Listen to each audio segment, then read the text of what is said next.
What happens in Georgia gets revealed one by one as the facts are unsealed. From the pit comes what they don't want you to see. When the daily nugget of truth is dropped with your host, BKP.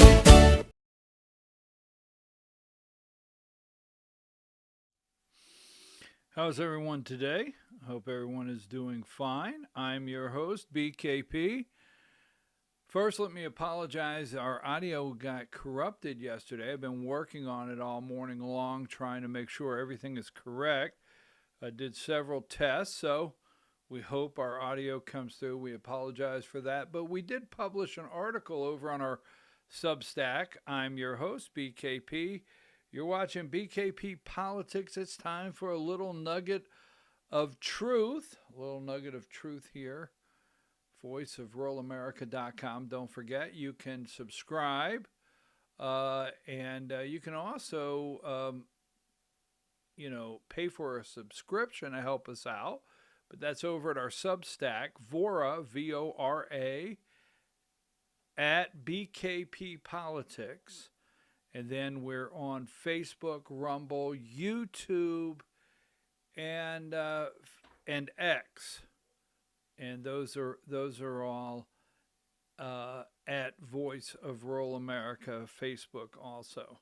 So I'm your host, BKP. Now, we got a lot going on. I've got to double back from yesterday. There's a lot happening. And I want to show you a couple things. We are right in the heat of the 2026 Georgia legislative session. And I told you this before it ever started. And some of you out there are getting pretty stressed out. You are. And I understand that because there's some people that are really trying to pull some political stunts. And they're trying to pull political stunts. We knew that all along.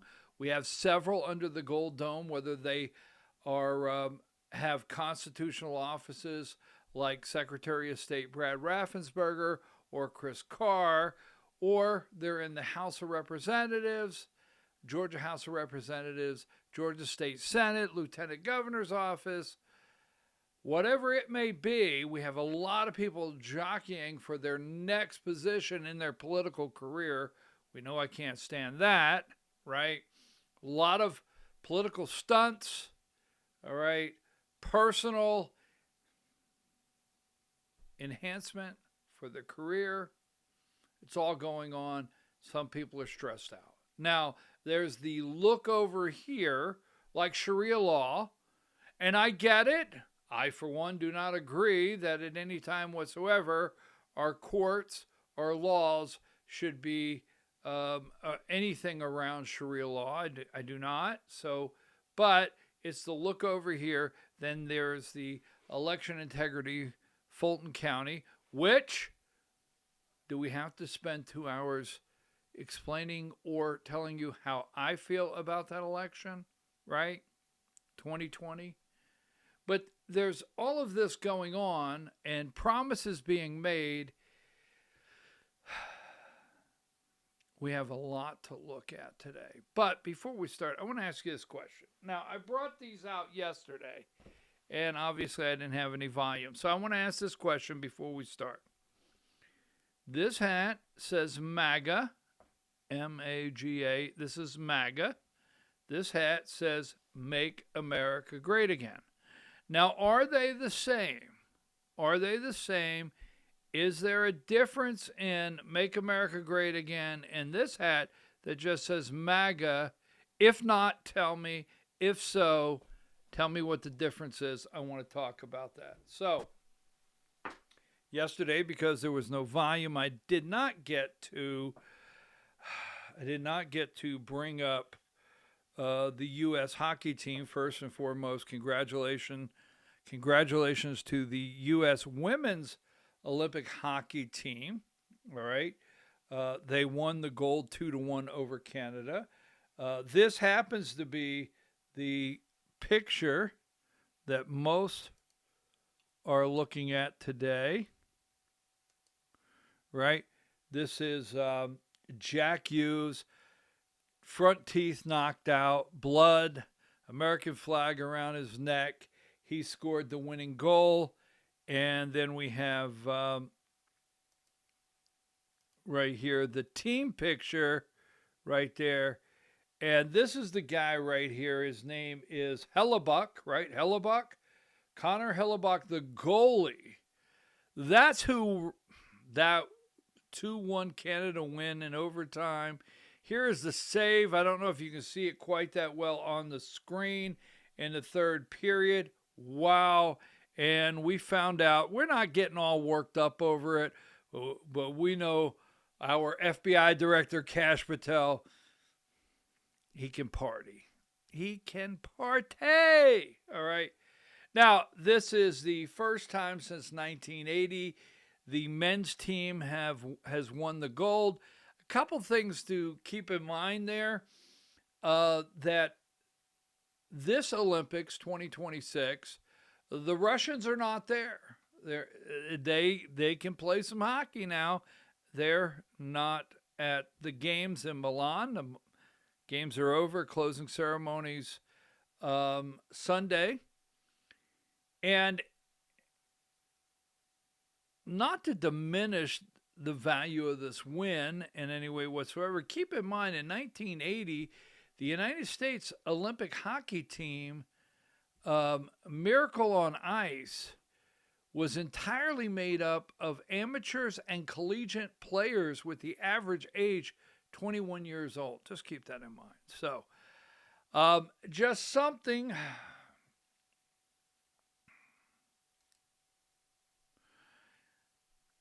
Folks, I think today marks 4 years that Russia rolled in, that Joe Biden invited Russia right into Ukraine. And we know the buildup on the border of the tanks and so forth, ready to go in Ukraine, were set and ready before the Olympics is it Beijing? Is that where they were? Wherever they were in China. But basically NBC and China and Putin, hey, we don't want to preempt the Olympics for a war, so please wait. Right now, the amount of firepower we have in the region for Iran, the Olympic Games ended Sunday. I do have a concern. I'm just saying, I have a concern. The Olympic Games ended Sunday.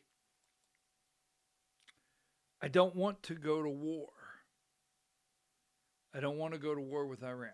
So let's get into everything surrounding the 2026 legislative session as far as some of the biggest campaign promises.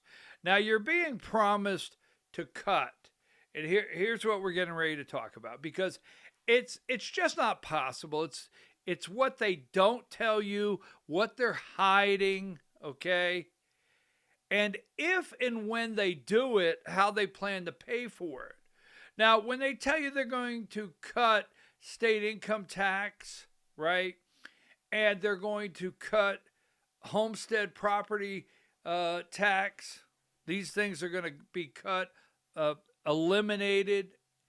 It's over a period of time. So as they cut, what revenue comes in to replace? They want you to believe, and this is Blake Tillery and several others, but he is on the appropriations, and he's telling you he's going to cut that state income tax. We've got the boy wonder, yes, Greg the Weasel Dolezal out there. They're going to cut property tax, and he's amazed right now that he found out corporations own large blocks of housing in the Atlanta area. But that being said, how do they replace it? Where does the money come from? And what are they not telling you? I'm going to show you. Why do they never talk about, remember that amazing, right, film industry that we brought in here, right? And recent reports indicate a significant downturn in Georgia's film industry. Why is nobody talk about this? With thousands of jobs impacted and several high-profile productions relocating. The decline in primarily attributes to the massive shift by Marvel Studios, which has moved the main operations in Fayette County to the United Kingdom. Now, down in Fayette County, that's the 3rd Congressional District, they built all these studios. And I have to tell you, no one is talking about what's happening to that area.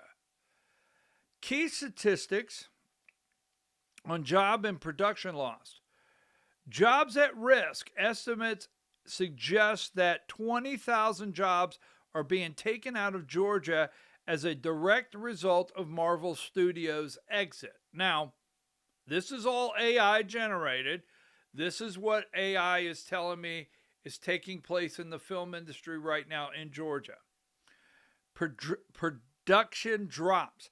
The state hosted 245 productions in the fiscal year ending June 2025, a nearly 50% decrease from 412 productions filmed in 2022. Spending decline. Film and TV spending in Georgia plummeted from over $4 billion in 2022 to $2.3 billion in fiscal year 2025. Film permits, the number of permits issued in Atlanta dropped roughly by 50% between June 2023 and July 2024. So, according to this, there is a major crash happening in the film industry, right? We became the Hollywood. We brought all the people here. We became the Hollywood of the East. Gavin Newsom, California, Georgia, Hollywood of the East. Film credits, tax credits. They don't talk about it. And now, I want to show you something else. Recently, are you starting to get these ads? Because you got to pay attention to what they're really doing down in Atlanta. Property tax, state income tax. This is being, I'm getting this over and over. Right now, they're really putting these ads out. Georgia's chance to legalize sports betting is coming. Speak up and tell your legislators to pass sports betting. Tell your representative, pass sports betting in Georgia. They won't act unless you speak up. All right, these ads are really starting to come out. Now, remember when, and I have this on tape, we'll not play it today, but remember when Blake Tillery, he's going around, he said, hey, do you realize there's absolutely no tax on lottery? Right? Have you heard them talk about there's no tax on lottery? And I don't like to get into the economic runs of the ladder. I really don't. But you do know the majority of lottery, that the money that it's taken in is from the lowest runs of the economic ladder in Georgia. Yes, it is. The scratch offs, the numbers. And I can't sit here and tell you I've never played a lottery ticket in my life. So I'm not going to act like, and I'm not going to sit here and tell you I've never played blackjack at a casino or hit the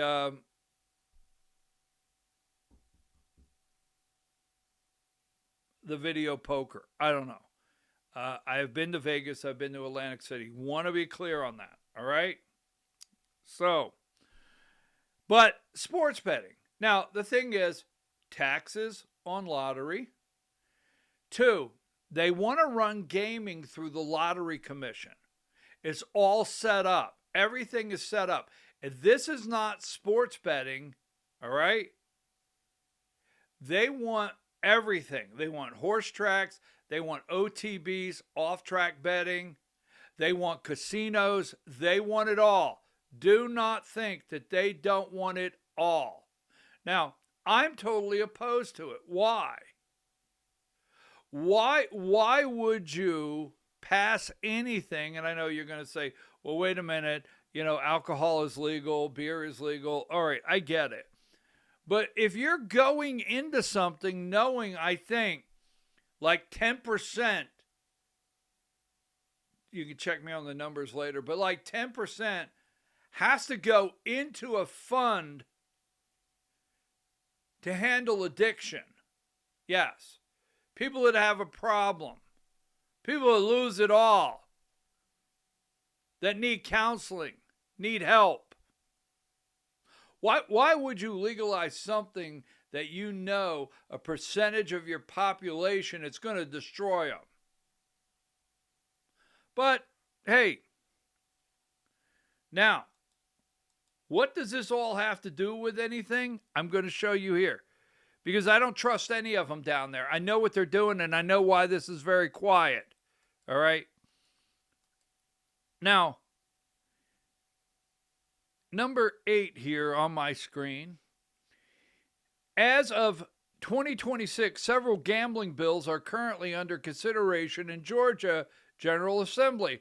While most gambling includes sports betting and casinos remaining illegal in the state, lawmakers have reintroduced several key proposals for 2025-2026 legislative session.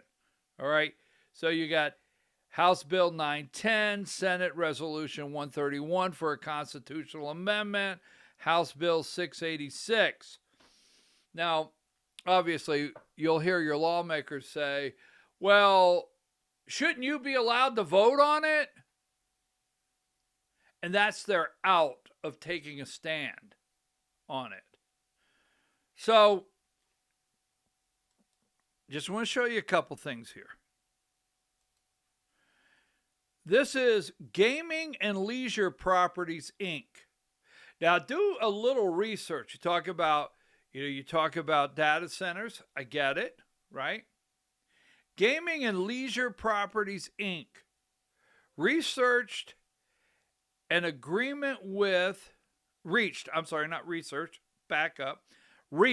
not research.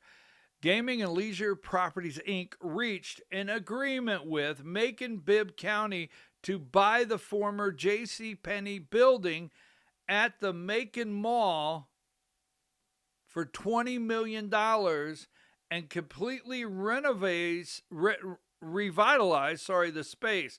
Company executives added, if and when casino gambling is legalized in Georgia. They're all over these gaming companies. The lobbyists are all over. They're preparing. Now, just want to put this in here. $409 million hospital plan aims to ease jail mental health backlog in Georgia. So here's where I just put all this out here. You have heard about mental health for a long time. I get it, all right? And I know personally a sheriff or two that I've talked to that their jails are revolving doors and they're packed with people that should be in a mental health facility. The sheriff will tell you that. They don't have room in their jails and they need help because many of their inmates are really a mental health issue, not a criminal issue. That's an issue in itself that we have to figure out. So what we're going to do is a $409 million hospital plan aims to ease jail mental health backlog in Georgia. Now, the way our lawmakers in Georgia work down at the Gold Dome is they absolutely they're very good at putting out something that says, man, we're helping, we're doing the right thing, we're meeting the needs. When the truth is, okay, that behind the scenes, we're going to have casinos if they can get it through, right? Going to have casinos, going to tax them. They don't want to talk about the film industry collapsing in Georgia. Nowhere near as strong as it once was, and you can only watch Medea Goes to Jail so many times with Tyler Perry in Georgia, right? So I sit here today, I don't trust anything. When I say anything, that's large. I don't trust anything about them when they tell me they're going to cut the state income tax. I don't trust anything about them when they tell me they're going to eliminate the property tax. They're not going to do away or eliminate counties and cities and municipalities, Board of Education from just collecting the money. They're going to bring that revenue in, and how else are they going to do it? And sadly, I'm very concerned they're going to try to bring in that revenue and collapse a percentage of the people in Georgia that just do not need to have access to a casino. That's BKP's opinion. All right. I mean, I just can't trust these people. Now, I want to go to something else.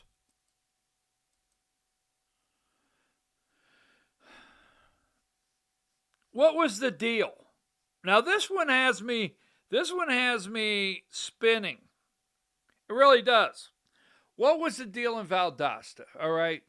Now, a lot of people, President Donald Trump will be giving his State of the Union address. We'll talk about that momentarily. But what was the deal? Because before we go too far, Brian Kemp has endorsed Derek Dooley for Senate. Trump has endorsed no one. Donald Trump has endorsed Burt Jones for governor. Brian Kemp has endorsed no one.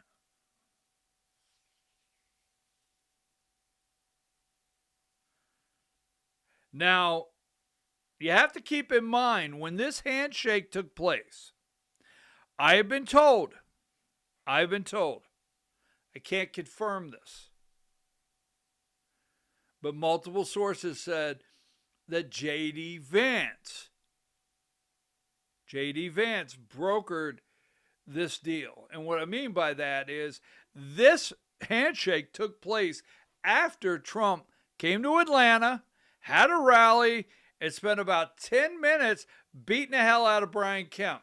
Because Brian and Marty, because we know Marty doesn't like, she doesn't like Donald Trump. I'm not telling you Brian Kemp likes Donald Trump. Marty does not. I do not think, if I could check, just speculating, I would bet Marty Kemp voted for Kamala Harris. It's just how I feel, okay? Now, moving right along. It's not who Brian Kemp likes and dislikes as the governor of Georgia. It's not. It's not who Brian Kemp likes and dislikes. It's who Marty Kemp likes and dislikes in Georgia. I'm just saying. Now, so that being said, remember in Valdosta at the hurricane relief, Trump comes in, Kemp, this is a very tense handshake. But at this time, President Donald Trump has not put his cabinet together. And at this time, when this picture on the screen is taken, Marco Rubio, now let's not go down the road. He's a globalist, he's establishment, Gang of Eight,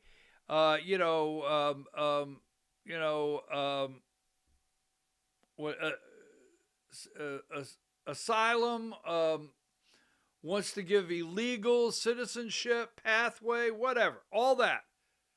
But right now, for most Republicans polled, Marco Rubio is very high up the ranks. In fact, there's so much discussion, even the warmonger, Lindsey Graham, says a J.D. Vance, Marco Rubio ticket, right? So was Brian Kemp promised the J.D. Vance ticket? Don't know. Because I'm getting ready to say something that's, someone called and just put this out here.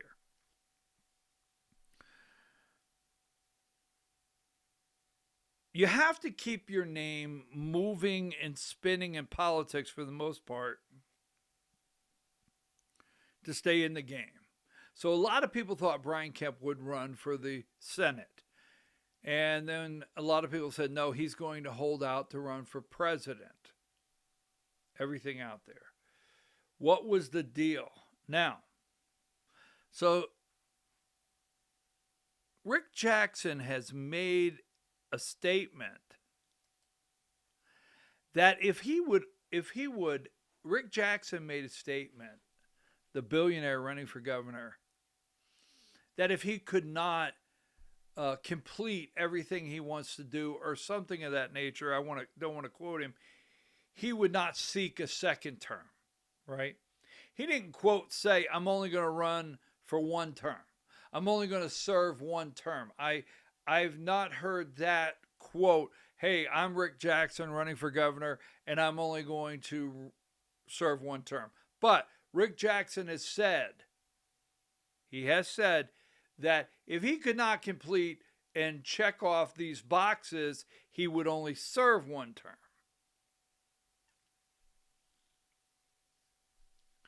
So someone calls me up, and this is wild. This is wild. And I was like, wow, I can't believe you just said that to me. Because there's a lot of people wondering, where did Rick Jackson, not where did he come from? He's a billionaire over in Alpharetta. I went to his corporate office. It's amazing. He's a very nice man. He's worked hard. He's got a great story. Now, there's a couple very strong things that he says that I can support. I'm not supporting him for those people out there, but the cartel, right? He caused the political machine in Georgia a cartel. He's going to bring it down. I'm really on board with that. And I want someone that I really think has a heart and cares for our children. And if you hear Rick Jackson's story from the projects, you know, he grew up in the projects, but trust me, he lived next door to the right and to the left and front and back of kids in the projects also. And he grew up in foster homes where a daily beating was equal to a meal, as he said, something like that. No, I'm not quoting it. So I think Rick Jackson could truly have a heart for our children. That has me right there. I mean, I want somebody that really, really cares about our kids, because what they're going through and what they've been through and what they face. Now, those are two things. But there's people asking, like, I understand he's 71 years old. Nice guy.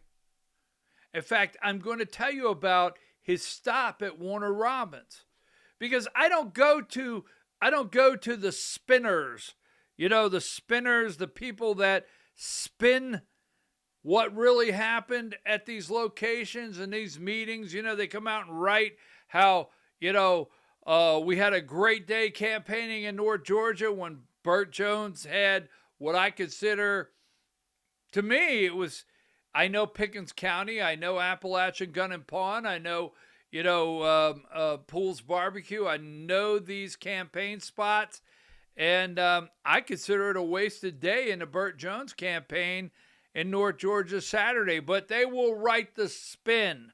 So I'm going to give you the actual what took place at Steak and Shake last week, all right? And at that meet and greet for Rick Jackson there. Moving back, I understand he's 71 years old. I shook his hand. I like the guy. I like what he has to say. Why is he running for governor? All right. Why? I mean, he's a billionaire. Why spend all this money on these advertising? Why not get up his son? I met his son, not personally shaking hands, but I was right there at the stage when his son gave the opening speech about his dad. He is actually the one, I forget his son's name. I think his last name's Jackson. But he is the one running the company. You're 71 years old. Get up, put the white socks on all the way up to your calves, get some shorts, go down to the beach with sandals, whatever. You're a billionaire. You want a full-time governor's job? Well, the President of the United States is 80 years old. I get that. So I'm not thinking it's the end, it's the worst thing, but that's one thing. It's like, why do you want to be governor? Second, when you're governor, the team you hire, you start looking at the team. Now, Nick Ayers, nice guy, right? I don't have it in front of me, so if I'm not correct on something, let's not attack each other, all right? You can go look it up. It's very simple, but Nick Ayers is in the campaign. Nick Ayers was Mike Pence, right? Mike Pence, chief of staff. Mike Pence and Brian Kemp, very close friends. Easy, right? Chief of staff. And then Nick Ayers went on to the Republican Governors Association. Brian Kemp chaired. Was he the chairman of the Republican Governors Association? Just saying. But they're very close. Don't know. And the other thing, someone said, I had a call with someone that met Mr. Jackson, and I said, what do you think? What do you think? In fact, one person that met Mr. Jackson down at the Steak and Shake in Warner Robins, I said, I talked to this individual on the phone. What did you think? What do you think of this guy? And the person said, the only real concern I have is he said that Brian Kemp at the pandemic called him direct about staffing healthcare facilities in Georgia to get through the pandemic, which I'm okay with that. And this person said, how close are they that he called him direct to staff healthcare facilities during the pandemic? All right, I'm okay with all of that. So that being said, I get a phone call this morning. And this individual said, just put this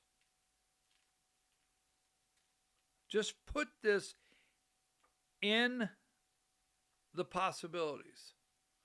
What if Rick Jackson is a 4-year placeholder for Brian Kemp? I said, ooh, tell me more. Tell me more. What is this you speak of, young man? I don't know. I just said that, okay? So I said, tell me more. Well, if Burt Jones, now this is where everybody's going to get all bent out of shape. And then again, if you don't know me, you don't know my care level. Because when it comes to politician, my care level, well, it's not like the meter goes up. So Marty Kemp, I told you earlier, it's not who Brian, the governor, likes. It may be Marty. Now, there's a lot of people say this. I don't say this. I don't know.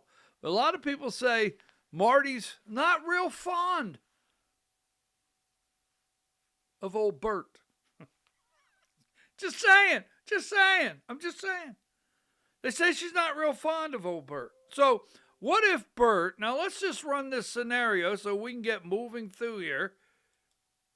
But what if Burt was to win the nomination, become governor, and then won a second term as governor? So what if Jackson is a placeholder? What if, I'm just saying this, please, this is not what's happening, but we're thinking all the way around the box because we're not figuring, this is not playing all the way around. So I said, wait a minute. Brian Kemp has termed out. Nope. In Georgia, a governor is limited to 2 consecutive 4-year terms. Why, hell, you say? Now, we're going to get on to some serious stuff, but I just got to put all this out here. Well, however, there's a however. However, they are not barred for life. After those 2 terms, according to the Georgia Constitution, Article 5, Section 1, a governor can serve more than 2 terms total if they follow these rules. A wait period. After serving 2 consecutive terms, 8 years, that would be Brian Kemp, a person must wait at least 4 years before they are eligible to be elected governor again.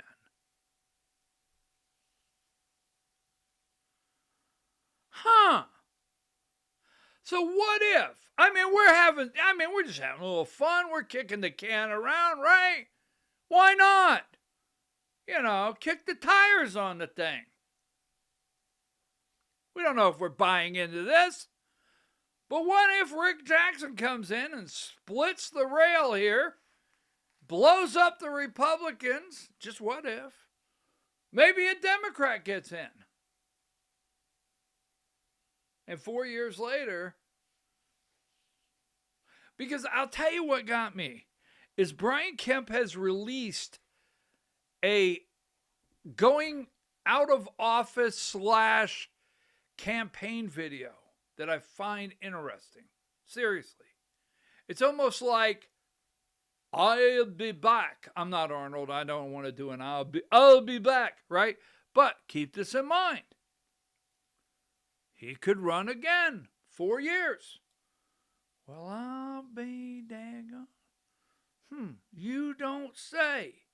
Now, before we move on to Rick Jackson and Burt Jones stressing out, yes, they are in full panic mode. We'll talk about that. We talked about it yesterday without audio. So, Brian Kemp, right? Let me get this out here. He releases a video. And I'm going to play the video for you because, as I said earlier, it's almost like a campaign video. So let's go there before we move on a little further into the governor's race. Let me get this here. Now stay with me. Takes me just a second to get set up. As you can see, I'm wearing a sling here. Can you see it? It comes across here. You can't see that, but I'm wearing a sling for my broken arm. And so listen to this video. Let's take some notes.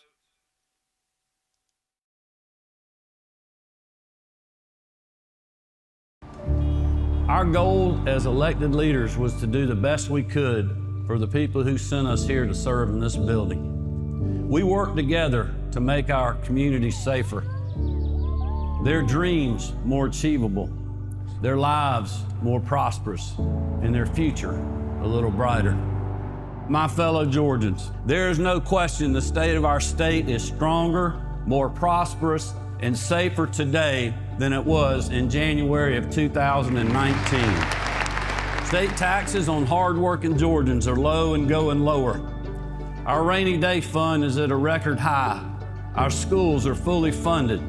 Our infrastructure is receiving historic investments, and our state law enforcement and educators are paid more today than they were 7 years ago. We keep your tax burden low. We budget conservatively and responsibly, and we ensure that state government is efficient with the dollars that you trust us with. Because as I've said before, that's your money, not the government's. Our communities are safer. Unemployment is low. More new private sector jobs are being created every day, and businesses around the country and the world know Georgia is the place to be. When I launched my campaign for governor, it was about promising those hard-working Georgians that I would fight for them every day, whether they voted for me or not. The Georgia of today stands on a firm foundation, a foundation built on the character of our people, the resolve of leaders both past and present, and by the grace of our Creator. Let's go finish the race. Like Nehemiah said, let's finish the great work we started. Thank you all. It has been an honor. May God bless you, and God continue to bless the great state of Georgia.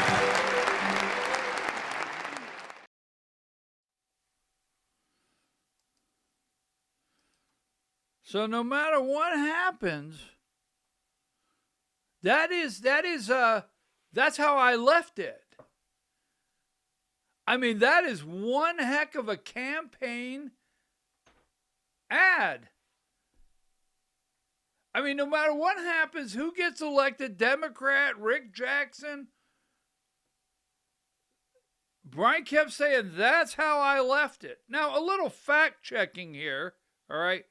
Fully funded teachers. Fully funded teachers. Now, I will tell you this. I am not supporting Richard Wood. Woods or Wood. I am not supporting him for state school superintendent. Not going to happen. All right.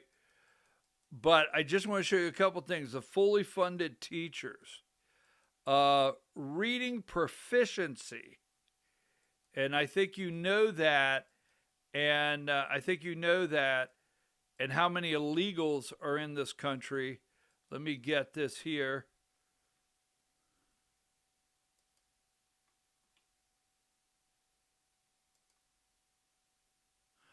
Literacy coaches. I am not supporting Richard Wood. Literacy coaches. Those are reading teachers. Go look at how much money we have spent. English as second language. How much money we have spent to educate illegals. So when he says fully funded and teachers pay, now I'm going to show you something on teachers pay and the budget. Just a couple things here. Just because he said this,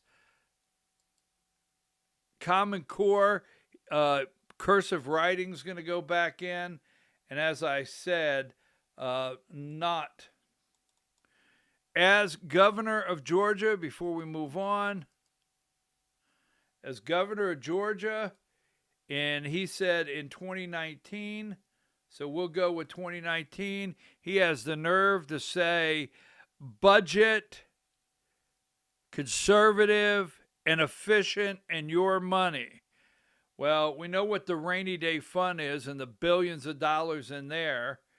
But if you look at 2020, the following are the enacted and proposed state fund spending totals.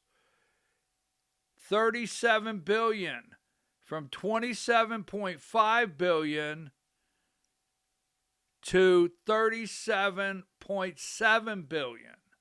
Now, there's nothing conservative about this bunch under the gold dome. Nothing.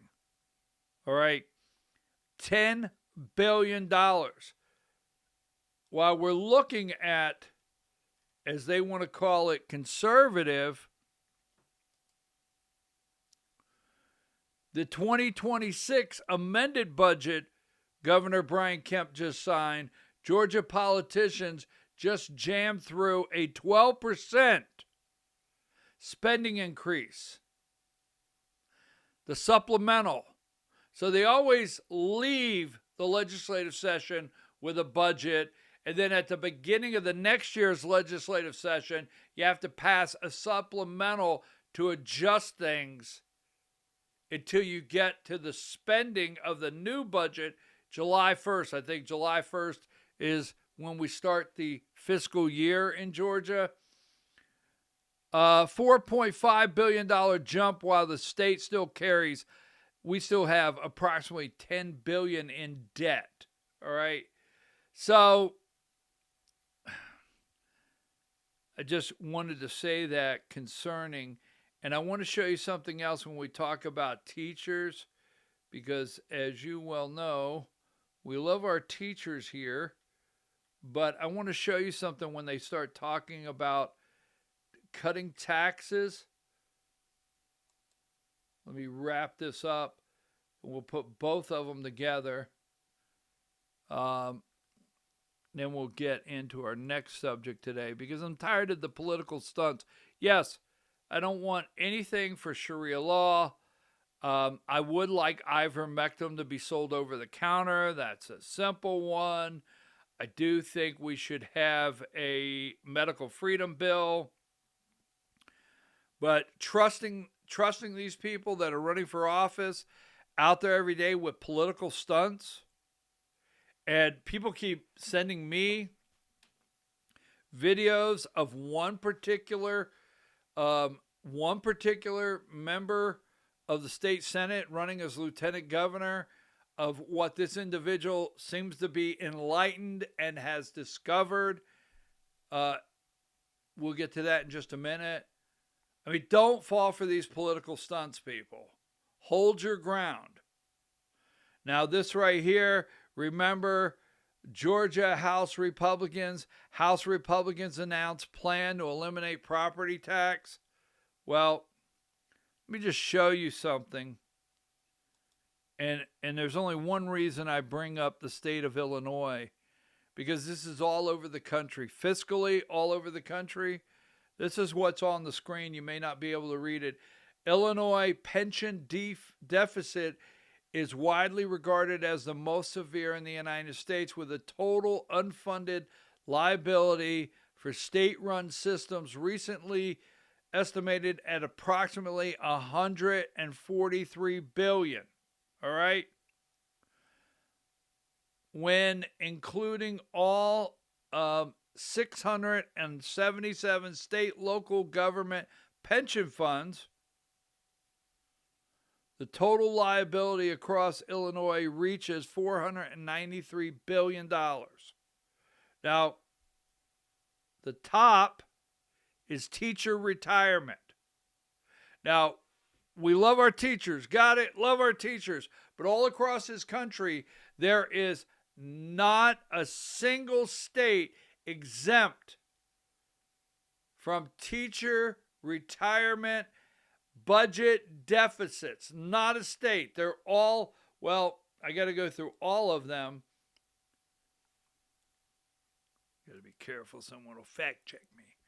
Now, Georgia public pension systems, particularly the teachers' retirement system, faced a significant funding gap, with recent estimates placing the total unfunded liability at approximately $33 billion as of late 2024 and early 2025. Now, the reason I bring this up is they are scurrying down under the Gold Dome to find ways, casinos, gambling, anything. What can we do to try to fund these unfunded pension liabilities that we have and the deficits we will be running soon, no matter how much we brag? So I just thought I would bring that up. I don't trust anything happening under the Gold Dome at the current time. So let's go back to Rick Jackson. Now, I did not say any of that was happening. I said we were kicking the tires. I do not know if Brian Kemp plans to run for office again 4 years later. I do not. We're just putting some things together, asking questions. Now, for those of you that are wondering what really happened with the lawsuit to stop Burt Jones from using the leadership committee funds, I've talked to several people about this to make sure that the information I bring to you is correct. Here is the issue, and here is where Jackson won in court. What happened in court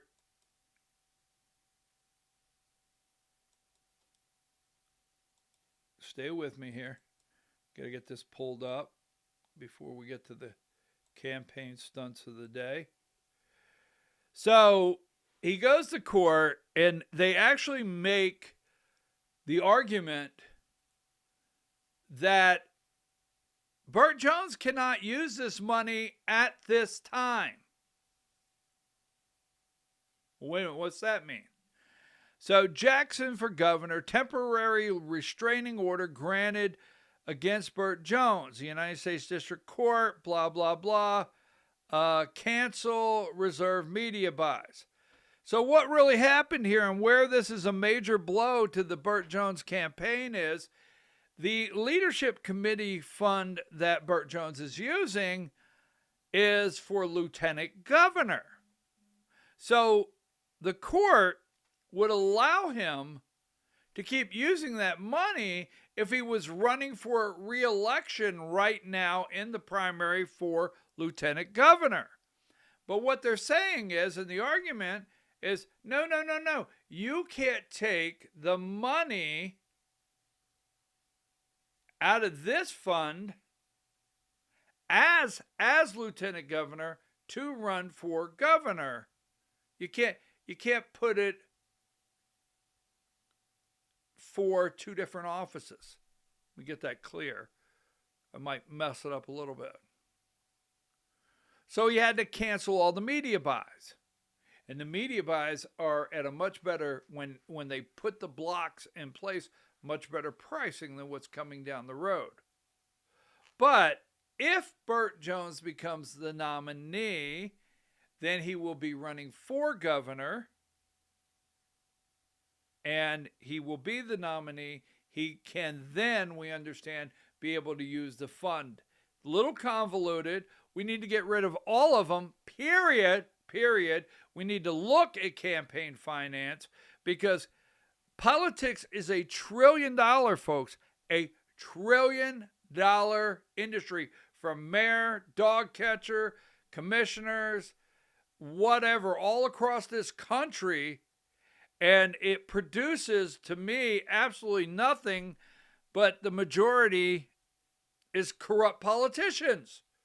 $1 trillion industry in this country, that the outcome on the other end is not a Ford, a Lincoln, a Chevy, a Denali, a Chrysler, Toyota, Capri. At the other end of the assembly line is a corrupt politician, is what we get. So Jackson wins big in court Friday. Now, Saturday, so Jackson wins big in court Friday. So obviously there's talk. We got to stop this guy in his tracks. We got to work this out. We got to stop it in the tracks.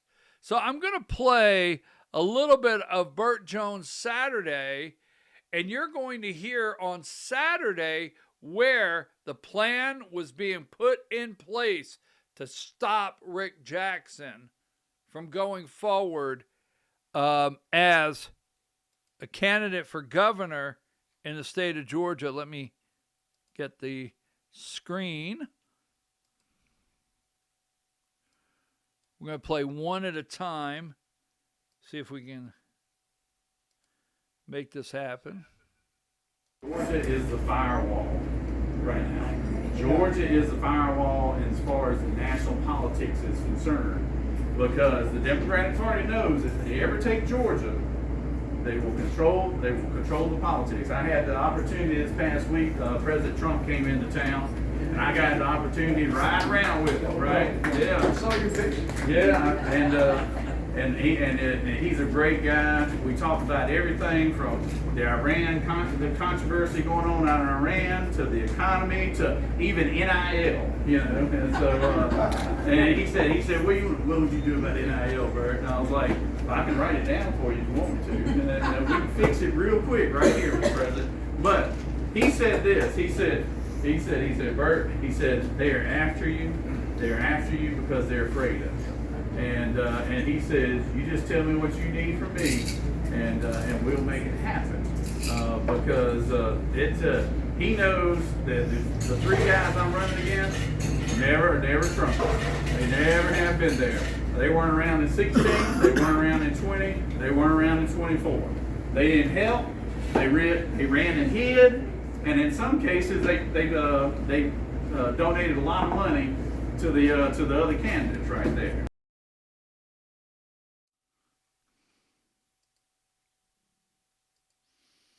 All right, so let's start there for just a minute. So Georgia is the firewall. We've talked about the firewall. Georgia is. Trump said they're after you because they're afraid of you. They're afraid of you. Burt Jones goes on to say, and let me remind you, in that room at Pool's Barbecue, most of the room is with him. Not a lot of people walked in to say, hey, I'd like to meet this guy running for governor of Georgia at Pool's Barbecue. That didn't happen. So, but anyhow, he said, these three guys are never Trumpers.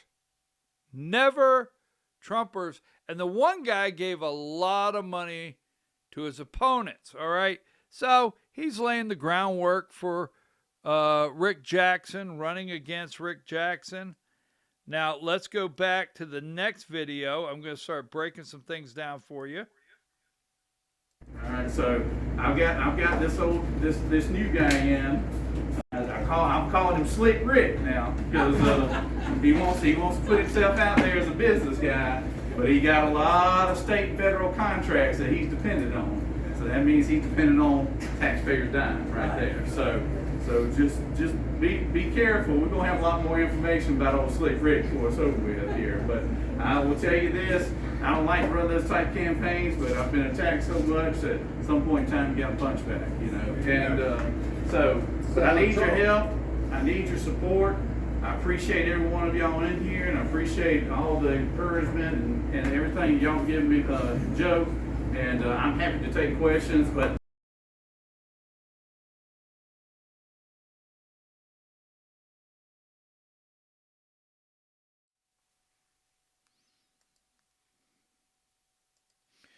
Now, as you can see there, hold on just 1 minute. Stay with me. Don't go anywhere. Hold on just a minute, folks. I want to look at something before I... All right. As you can see there,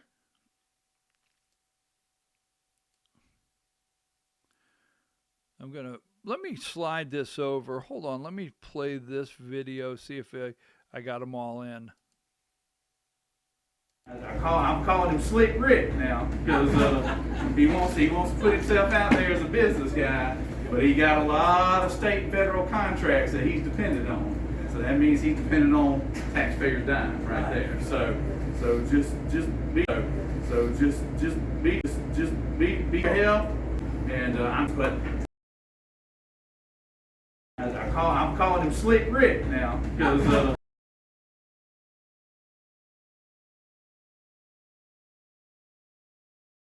I'm calling him.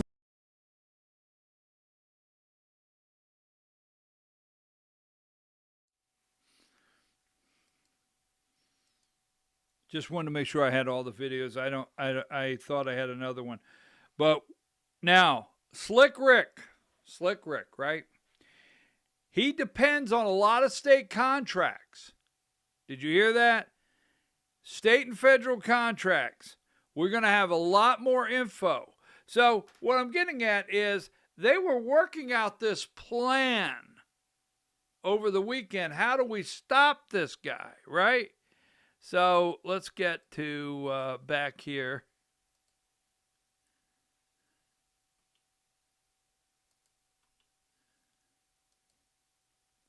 And this is, I showed you this yesterday.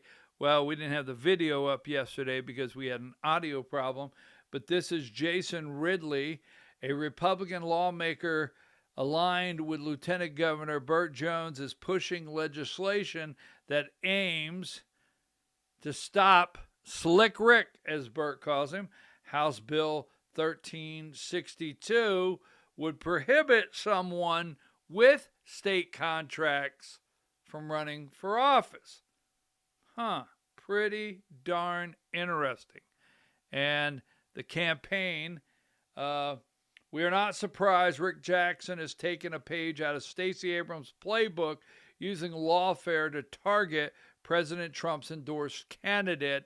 That is the Burt Jones campaign statement when the court said that Burt Jones could not use the committee, leadership committee, and there we have from the state GOP, the RNC is now allowed to come in and spend money for Burt Jones, no neutrality, and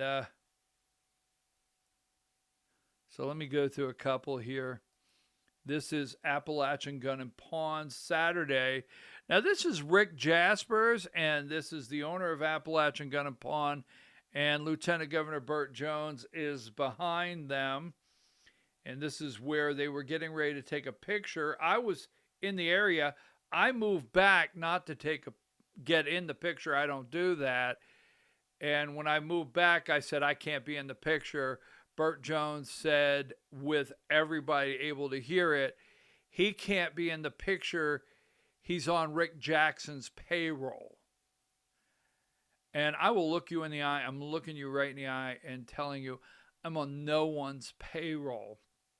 Absolutely not. No one pays me to do the program. No one pays me to do what I do.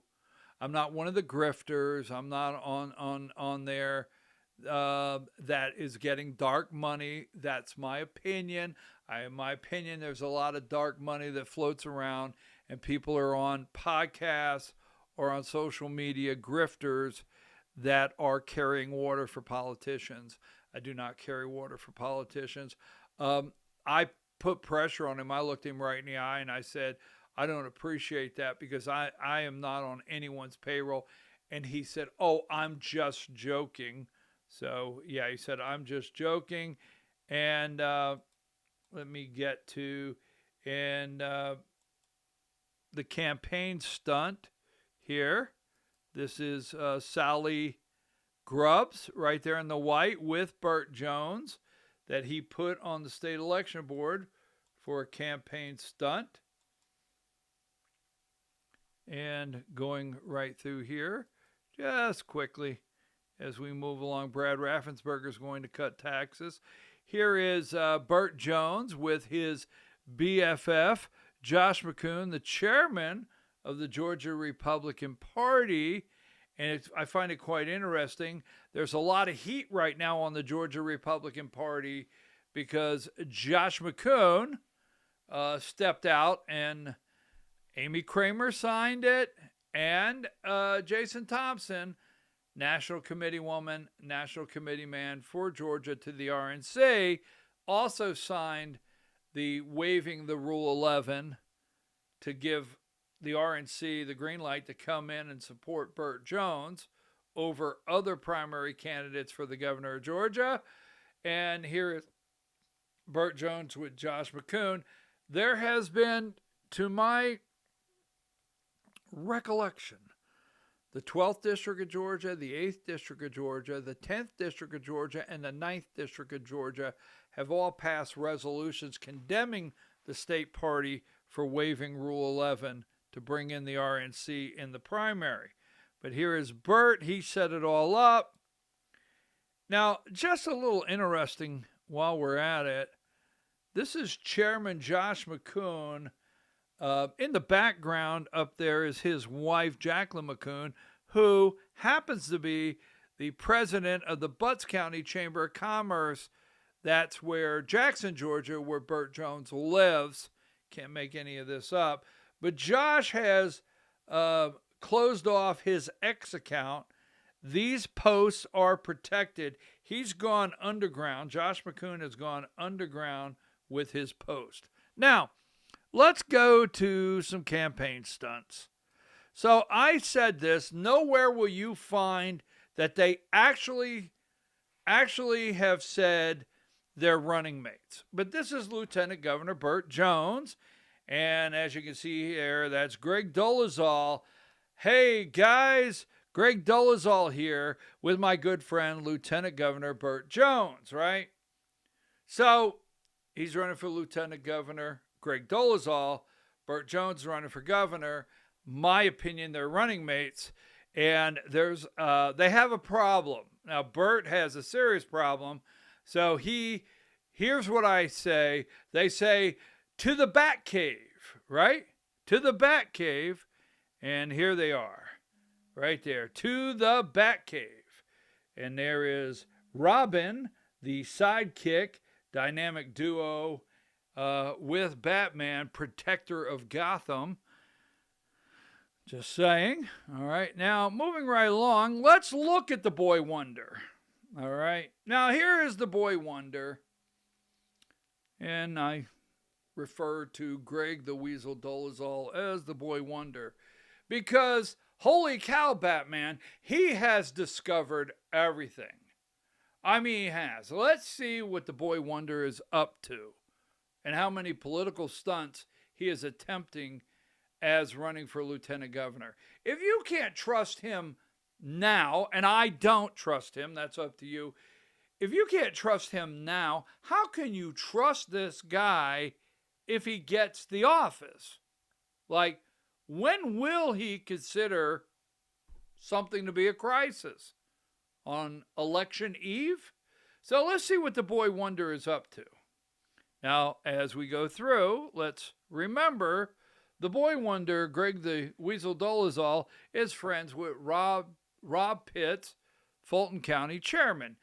They're friends, period. I don't care. Oh, that's just a photo. No, they're friends. Now, so every time I turn around, somebody's sending me a video. People are getting worked up across the state. So let's go with this. Georgia law allows state election board, this is Greg Dolezal, to step in if a county election board repeatedly violates state election rules. Here's how it works. So he tells you how it works. So he gets everybody in a frenzy, right? Let's go over one more. And here is WSB TV. It's past time, lawmaker. This is the Boy Wonder. Lawmaker pushes for state to take over Fulton elections. He just found this out. Maybe he just got the authority to do it. Maybe he's not had the authority to do it. And he just found out. So now we have, here's another one of the, thank you, Mr. President. It's an honor to stand with you in this fight to secure Georgia elections. So, key political voice in Georgia urges state to take over Fulton County elections. All right. That would be none other than the Boy Wonder. I mean, now we have this one, right? While families get crushed by rising energy costs, data centers get sweetheart tax deals, not anymore. How dare you? Stop right there. Not anymore. Why, holy cow, Batman. Not anymore. Stop in your tracks. I'm filing an amendment so counties and cities can raise millage rates on data centers and cut them for everyone else. Well, there's a novel thought. And when did that come to you, Gregory? I mean, when? I mean, did you get up one morning and say, holy smokes, Batman? Do you realize what's going on? How did the data centers get these deals? Who put the laws in place that opened these doors? He just learned this, and now he's going to allow, here's the thing that just scares the crap out of me, is he wants to give counties and cities the authorities to up millage rates on just data centers? Can you do that? Can you pick areas just to raise millage rates? Can you legally? And cut them for everyone else? I can't believe this guy. But what's interesting is the people are like, oh my God. He wants to claw back what he was very much a part of. You can't make this stuff up. Then, why? What else for this Cape Crusader, the boy wonder? You can't count on, you can count an illegal ballot 10 times or 10,000 times. It's still illegal. Why, I am just amazed at what you have found here. Fulton County elections are a disgrace. Glad the FBI is here to uncover the truth. Why, thank you, boy wonder. Once again, you're amazing. Why, you're amazing. You're just amazing. I'm stunned. Why, I'm just sitting here in silence.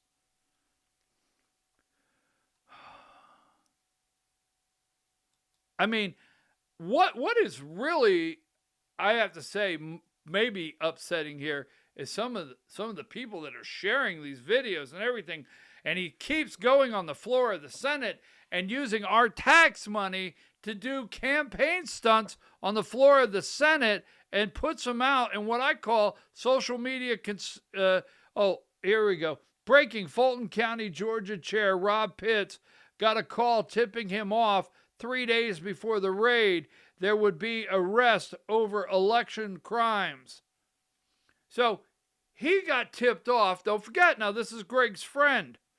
Yes, this is Greg Dolezal's friend. Now, so illegals and counting the votes. Let's go over just a handful of things, all right, that the boy wonder, Greg the Weasel, may want to become aware of. Many of you out there know he died of cancer a couple years ago. My good friend D.A. King, the force behind Georgia's immigration law.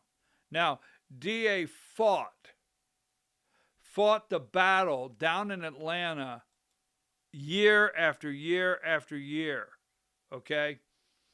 Conservative activist D.A. King, founder of the Dustin Inman Society, has long advocated for legislation that clearly distinguishes driver's license held by non-citizens from those used for voter identification. Now, let's use the boy wonder Greg for just an example, because he is the one that seems to be just amazed by what he's finding out all of a sudden in so many different areas.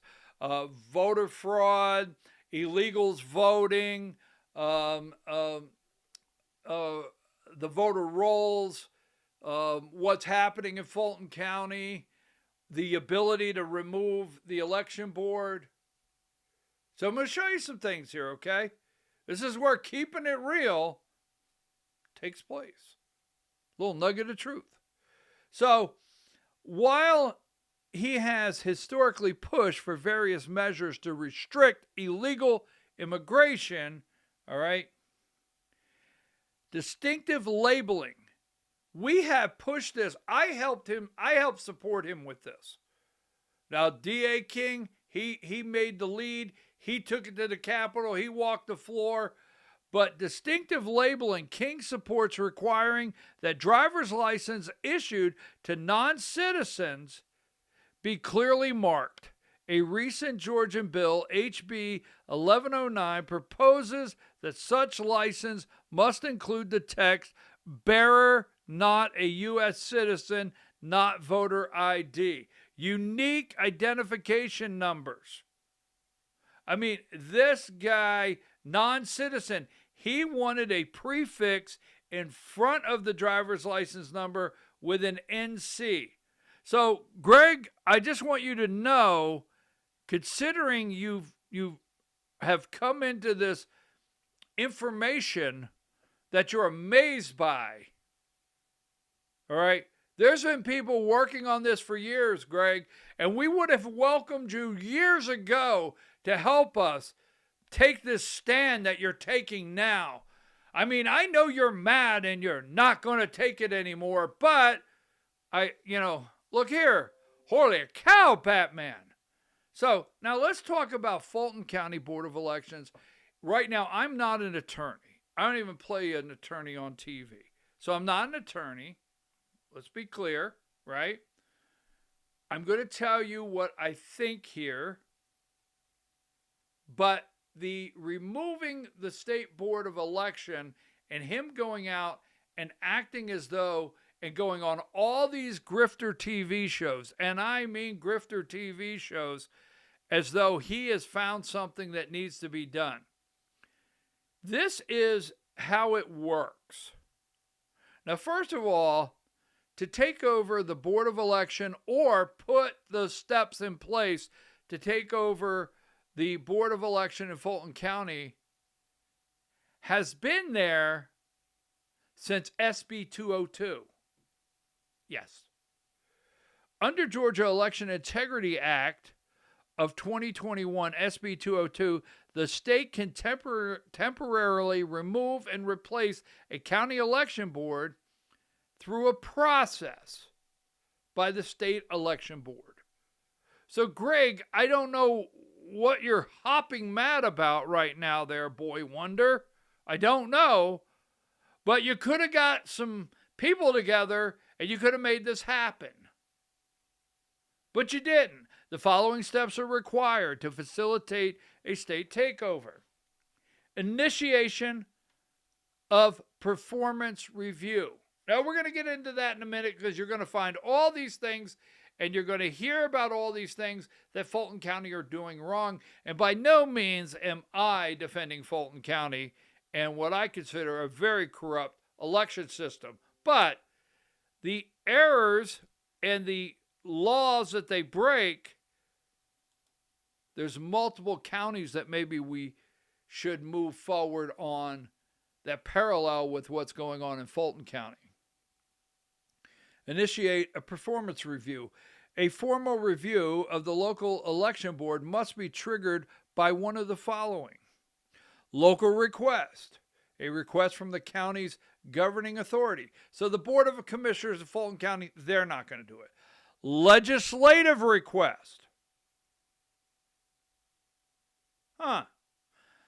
A request from at least 2 state legislators representing any portion of the county.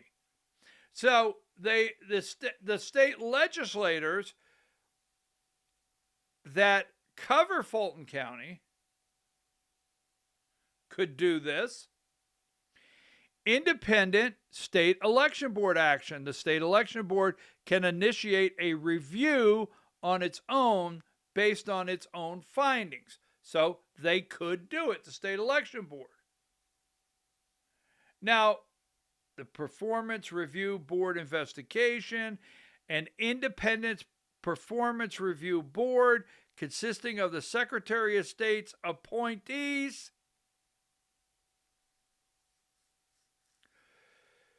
and 2 local election officials from other counties conduct a thorough and complete investigation of the local board's performance over at least 2 elections and 2-year period.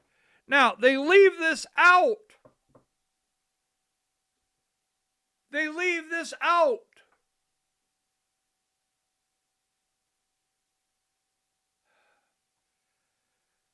The performance review has to be done, and it has to be presented. Now, the state election board can put it in process.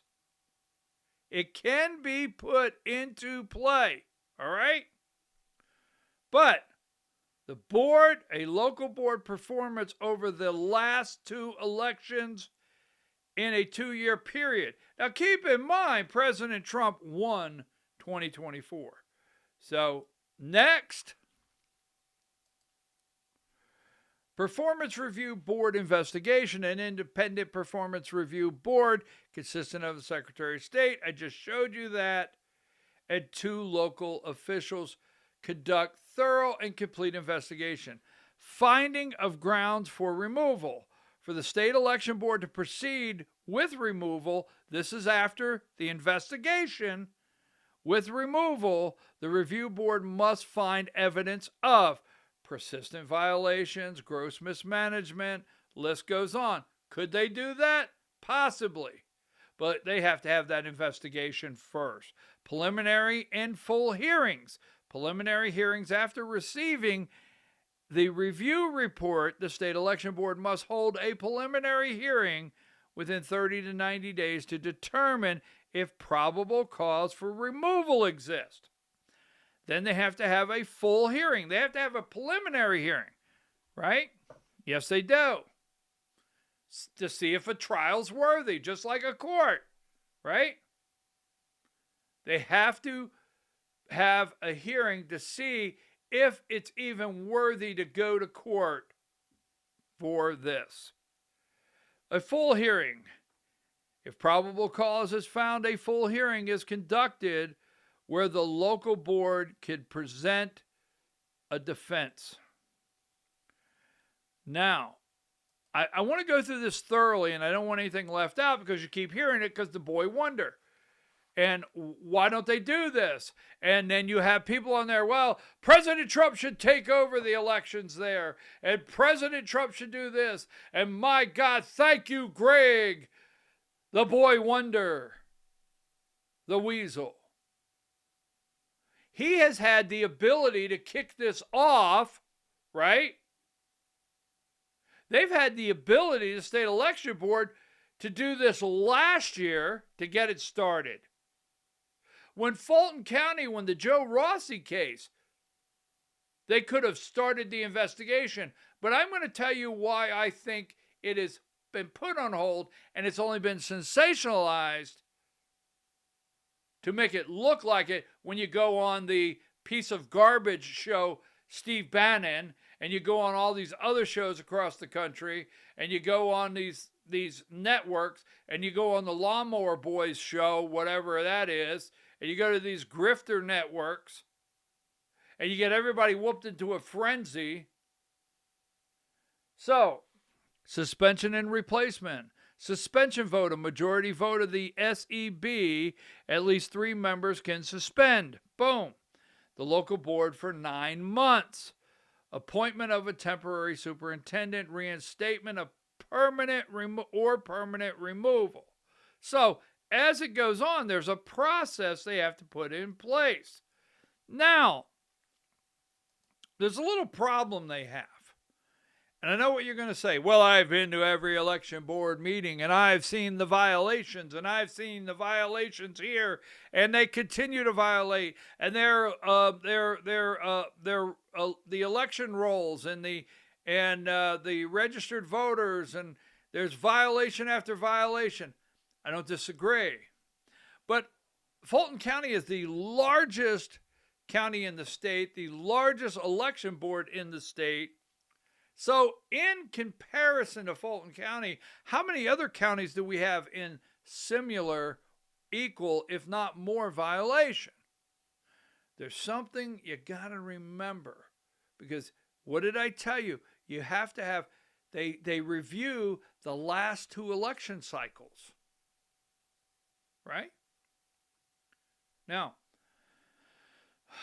in 2024, this is very important.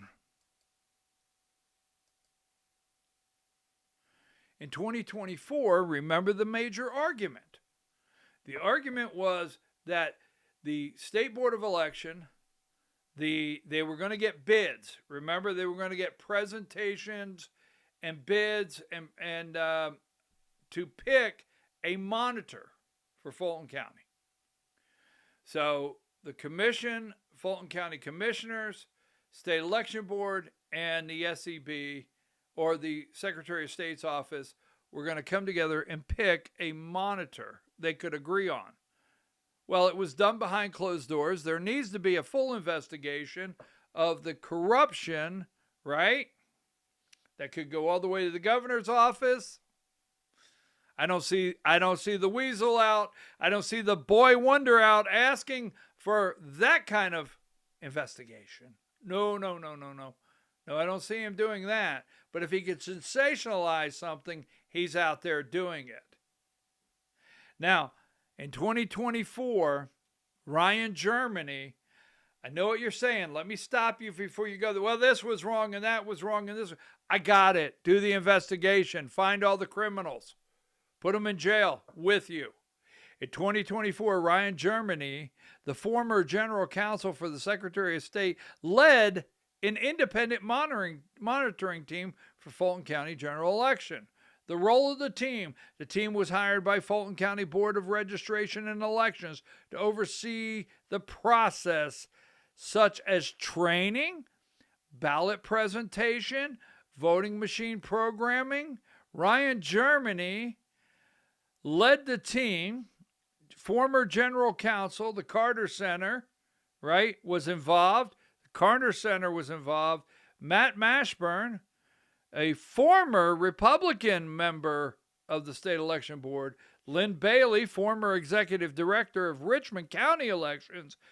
Carter Jones, the independent monitor who oversaw Fulton's 2020 election. I know. Stop right there, right? Put them back in. But that was the team. Now, what did they find out in 2024? In 2024, according to a final report released in March of 2025, Germany and his team concluded that the 2024 election in Fulton County was organized and orderly.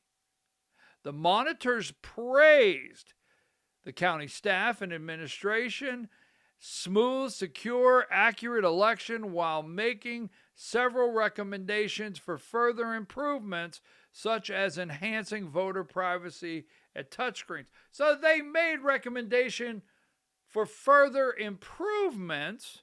So they reviewed it. All right. Yes, the AP, it's a full article out there of how great Fulton County did. Now, number 43 here, after the 2020 election, Richard Barron, the Fulton County Registration and Election Director, faced a series of attempts to remove him. All right. The Board of Election fired him. They fired him February 2021.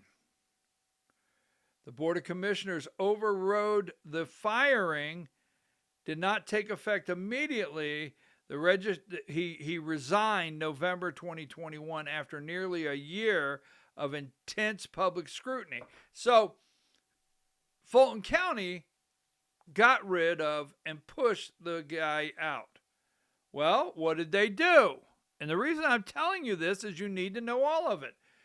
In September 2021, the Fulton County Board of Commissioners appointed former City Council President Kathy Woolard as chair of the Fulton County Board of Registrations. She was brought in to lead the election board amid scrutiny, serving from September. Key details regarding Kathy Woolard's time, appointment, context, experience.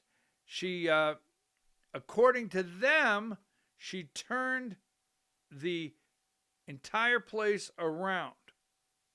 So what I'm getting at here, so I could show you this, is for everything they're out there talking about, and I'm on your side, because the cover-up, the corruption that goes all the way to the top, I get it. I'm not giving Fulton County a pass. I just know what they're going to do. And for Greg the Weasel Dolezal, and Republicans, no matter where the control came from, Republicans have had control of the state election board since the 2020 election. And since SB 202, Republicans have had enough control of the state election board. Republicans have had enough control of all the legislative bodies that they could have made this move. And Greg knows that. So one more thing I want to put out here. I'm tired of these people. Here is number 45. Yes, Georgia SB 189 signed into law May 2024 mandated the removal of QR codes on printed ballots. This is May of 2024. I fought really hard to get rid of the QR codes because when SB 189, I was on the Georgia Election Integrity Task Force for the GOP, and I fought really hard to get rid of these QR codes. But since May, it's 2026, since May of 2024, all right? The law set a deadline for July 1st, 2026. Greg Dolezal, every Republican, the governor's office, Secretary of State, everyone knew May 2024 that July 1st QR codes are not supposed to be on there. The current status as of early 2026, the transition in the state is in limbo. The Georgia Secretary of State's office has estimated that fully complying with the law by replacing and upgrading equipment would cost $66 million. No one has done it. Everybody's come out, and they're all Republicans, every one of them, and said, hey, no QR code. Well, Brad Raffensperger didn't ask for the money. Well, we didn't bring up we have to have the money.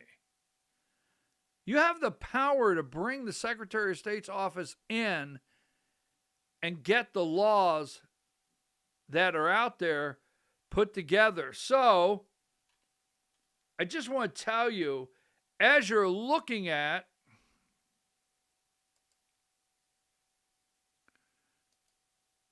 the dynamic duo, the boy wonder there, yes, Greg the Weasel Dolezal, that's out there with all of his stunts that he's trying to pull off as though he just got here and he just realized, holy cow, Batman, I plan to save the entire world. I will tell you what is so dangerous here is if this guy's campaigning like this, remember, there's a difference in the way he governs and a difference in the way he campaigns. And I don't trust him to govern in the lieutenant governor's office when he just became aware of all these things. I hate to think what they may hide from him that he may not see. Right, Greg? I mean, look, obviously you weren't aware of all this. So that's the boy wonder. Let me get out for the day. So what do I have? What do you have? Before I go, let's go to here.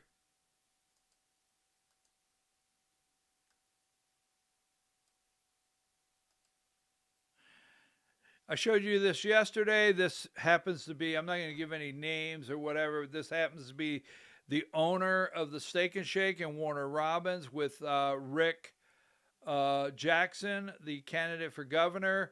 I was told approximately 150 people were in the restaurant. There were pro Jackson, and I understand there were definitely people set up to be there that were anti Jackson.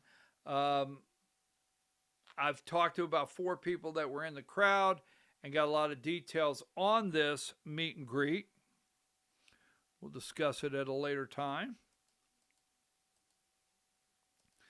This is Christopher Moore. He is running for the 11th District, Congress 11th District. All right. Christopher Moore right there. And Barry Loudermilk's retiring. Now,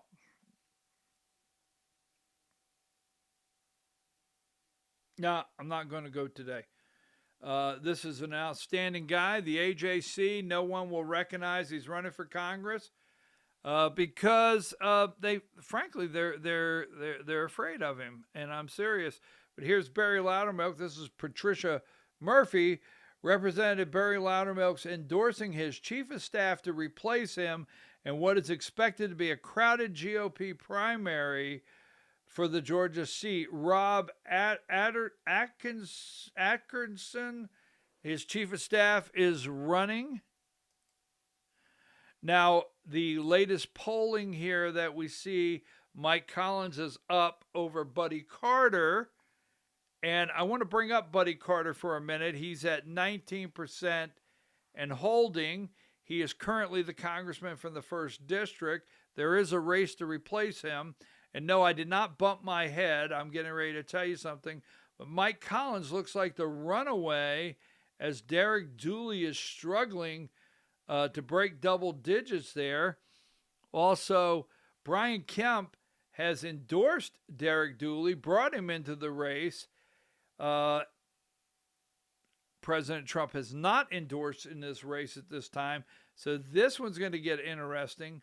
Over in the Marjorie Taylor Greene used to be, the former, here is Sean Harris, the Democrat, and there's a fear right now that this Democrat could slip in as we're talking endorsements over there. You know, Colton Moore, with the backing here of General Flynn and others, he has a chance.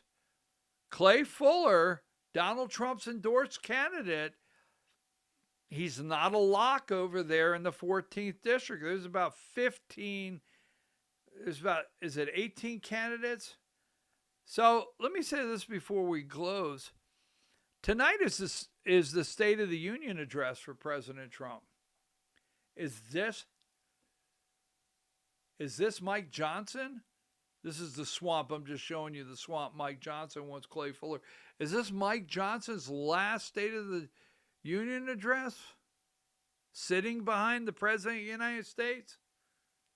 I mean, is this the last time?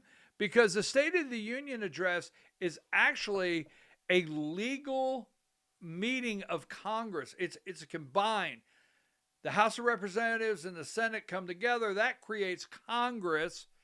And actually, he has to gavel the meeting in. And when he's done, he gavels it closed.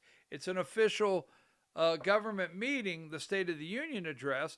I wish, like anything, the State of the Union address was still something where our lawmakers, it was somewhat of a report on the union and where we stand, instead of just, you know, an entertainment and who's going to boo-hoo or say boo-hoo, boo-hoo, or say something ugly, right? I wish it was different. But is this Mike Johnson's last? And will this be the last one President Trump gives? The next one will have Hakeem Jeffries. Will it? Will it? Just saying. A lot going on here, State of the Union tonight. Now, this is upsetting because we are no longer a nation of do the right thing over and above protect the political establishment. Now, this guy right here, remember the lady that worked for him set herself on fire. He was having an affair with her. This is Thomas Massey. For those that dislike Thomas Massey, I'm joining Nancy Mace, Laura Boebert, and Anna Paluna Luna in calling for Representative Tony Gonzalez to resign immediately. Where are all the other men in the GOP? Trump is infamous for making terrible endorsements. This is one that should be revoked. Trump has endorsed him. It's very clear he had an affair with with one of his staff. She went on to commit suicide. Now, this is where I don't want you to think I fell and bumped my head. I don't want you to think that. I'm just going to say this, okay? I'm going to say this easy. So I go through all social media. I keep up with everything moving. Facebook, X, TikTok, Instagram, you name it. I peruse it all. All right. And there's one candidate. Now, remember, Buddy Carter in the 1st District is a very nice guy. And they had Jack Kingston for years. Just the swampiest swamp creature you could get. Jack Kingston for 17 years in the 1st District. 1st District's very Republican. And then Buddy Carter takes the district. Nice guy. Now, a moderate. We'll leave it at that. We'll just call him a moderate, but Buddy Carter is a nice guy. Now, we have several people wanting to take his place. All right? And when I go on TikTok, who do I see? When I go on Facebook, who do I see? When I go on X, who do I see? I mean, it looks like everywhere I go, TikTok, scrolling through, I'm like, stop already, okay? But the reason I'm going to bring this up is the other day, this candidate actually put out a really good commercial. I'll play it tomorrow. It's a really good commercial. I actually love the commercial. It's guts, courage, and takes the front runner right between the eyes. Now, the front runner right now, and let me get to this, okay? The front runner right now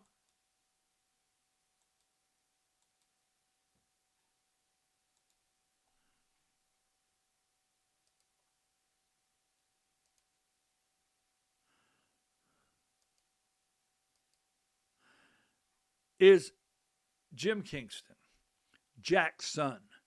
And Jim acts as though he's heir apparent. Jack acts as though he's the heir apparent. It belongs to them. The Kingstons have had it 17 years. Jim is not even a moderate at best, this young man. He's not even a moderate at best. The worst. There's bad. Go from bad to worst to worst. The worst. Boom. That could happen in the 1st District of Georgia is not to have any representation at all because Jim Kingston gets elected. He's not going to represent that district. He's going to represent big business, the lobbyists, and so forth. He is the swamp, right? In fact, he learned to swim in this swamp when he was little. Jack has taken him to D.C. I'm just telling you, the worst thing that can happen to the 1st District is this guy becomes their congressman. Now, that being said, there's a lot of candidates. But the other day, I see a commercial, and I say, oh my God, do I have to? Because I believe hard work should be recognized. Now, wait a minute, before people lose their mind on me, because I had somebody say, did you bump your head? And if something is good, you say that. And that's Candace Taylor. Candace is doing the work. And her commercial, go see her commercial. She did a very good job. And every time I go through TikTok, I can't get, boom, boom, boom. And every time I go to Facebook, she's at 5 more meet and greets. And, she's shaking the hoof of a goat 1 minute. And, over there at the animal fair over here and over here at the, bee pollen festival or wherever. She's doing the work. I am not advocating, endorsing, or asking anyone to vote for a candidate. I'm just saying she's putting in the work. The commercial is very good. I think you ought to go look at it. But this guy right here, the reason I bring it up is this guy right here should not be the congressman. People have Gavin Newsom. They talk about, why don't you like this guy? Right there, very simple. That's Shelley Winter. And we'll leave it at that. With Gavin Newsom, no way I would take that picture. And let's see what else I have here. There is Lindsey Graham, the warmonger that wants us to go and take on Iran, who is trying to set up the deep state with J.D. Vance and Marco Rubio. This is the albino rhino, as we call him. This is Brant Frost V. Secretary of State Brad Raffensperger referred him for criminal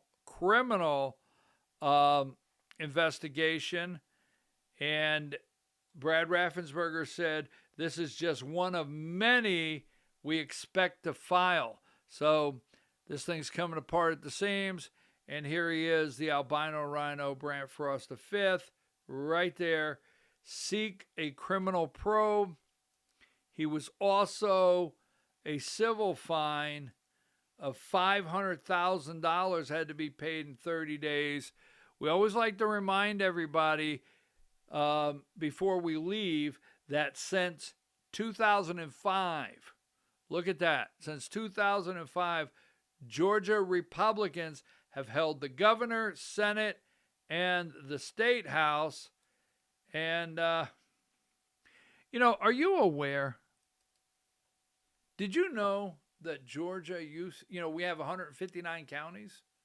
Do you realize there used to be 161? Yes. And there's a reason why I bring this up, because we'll explore it later, but there used to be 161. Yes, this event occurred in January 1st, 1932, when Georgia counties of Milton, did you realize there was the county of Milton and Campbell were merged into Fulton County? We've talked about Fulton County this morning. Bankruptcy. So on January 1st, 1932, Milton and Campbell County, where Georgia used to have 161 counties, went bankrupt, were merged by the state legislature, voted, and were merged into what you see today as Fulton County. Don't forget Vora, right? Don't forget Vora on, let's see, how do I do this? Vora, Substack. I'll get it here. I'll get it in just a minute. Substack, Vora at BKP Politics. And then you have X, Facebook, YouTube, Rumble, wherever, at voiceofruralamerica.com. Folks, I hope we have audio today. I appreciate you very much. Tell a friend to tune in. Let's see. I'll see you tomorrow. What happens in Georgia gets revealed one by one as the facts are unsealed. From the pit comes what they don't want you to see. When the daily nugget of truth is dropped with your host, BKP.